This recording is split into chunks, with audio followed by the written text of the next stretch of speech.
Here's a story from The World. Deep in the Atlas Mountains of Morocco, where the earthquake struck last week, the scale of the damage is becoming more clear. That means grieving for lives lost and taking account of the buildings shaken into rubble.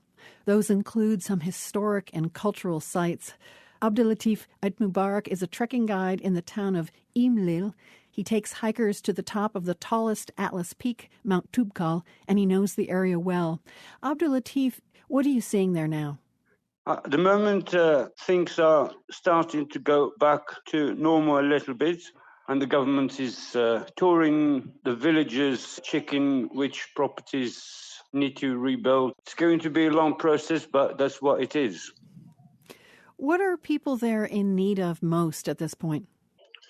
Food we have, medication we have, but winter is coming soon, so we don't know yet how effective will be on people living in camps.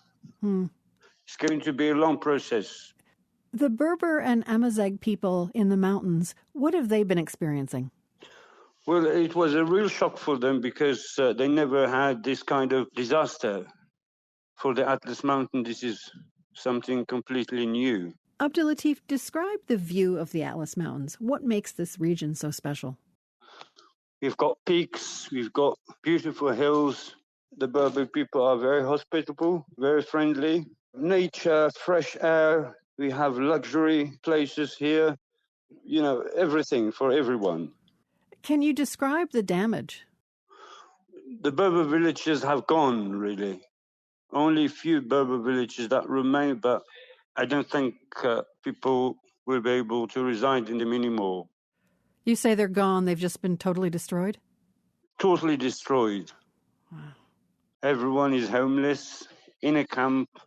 A typical Berber village is usually built with adobe, stone, mud, wood for roofing. Those that are built on cliffs. Things now are going to change. But I think they will insist on the architecture to keep the beauty of the building, and they're going to be much stronger now than they used to be. You know this area well, you know these villages, and you know the culture. Are there buildings with an important heritage that have been damaged as well?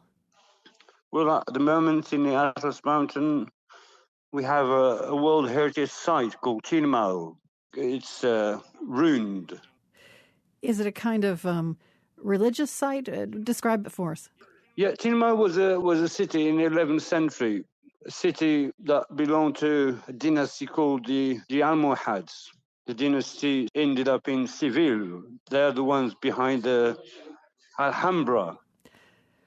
What has it been like for you, a native of this area, taking this all in? I mean, you grew up there. Well, it's a completely different, a new life. Are you going to continue to take tourists on treks in the area, in the Atlas Mountains? Yes.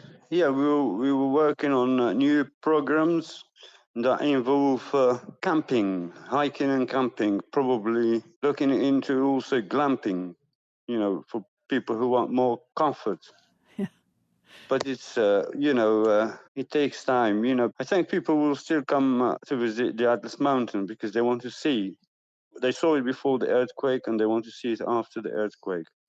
Abdelatif Ait M'barek is a trekking guide in the Atlas Mountains. Thank you so much for speaking with us. Yeah, welcome. From PRX.